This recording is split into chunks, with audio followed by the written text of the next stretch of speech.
বিশিষ্ট শিশু সাহিত্যিক ও কবি ভবানীপ্রসাদ মজুমদারের লেখা একটি বিখ্যাত কবিতা আজ আমি পাঠ করে শোনাব। কবিতা 22শে শ্রাবণ শ্রদ্ধা প্লাবন। শুরু করছি। রোদ ঝলমল তপ্ত বসেক, জল টলমল 22শে শ্রাবণ। বিশ্বকবির বিয়োগ ব্যথায় বইছে বুঝি অশ্রুপ্লাবন। 22শে শ্রাবণ এলেও তিনি মনের কোণে অটল অনড়। দুঃখে সুখে সবার বুকে রবি কবি রইবে অমর। 22শে শ্রাবণ নাই সে শুনি, তাই সে হাসে হৃদয় মাঝে। মুখের হাসি বুকের বাঁশি হয়েই বাজে সকাল সাজে।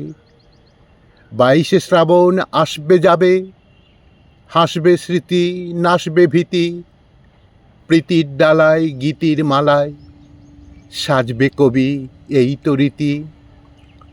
22শে শ্রাবণ দুঃখের খেয়ায় সুখের স্মৃতি বেড়াই ঘুরে। প্রাণের পাতায় খুশির খাতায় মনকে মাতায় বিষাদ সুরে। 22শে শ্রাবণ শ্রদ্ধা প্লাবন, জানাও তাকে ভক্তি প্রণাম। বিশ্ববাসীর বুক বেদিতে থাকবে খোদায় সদাই ও নাম। বিশ্ববাসীর বুক বেদিতে থাকবে খোদায় সদাই ও নাম।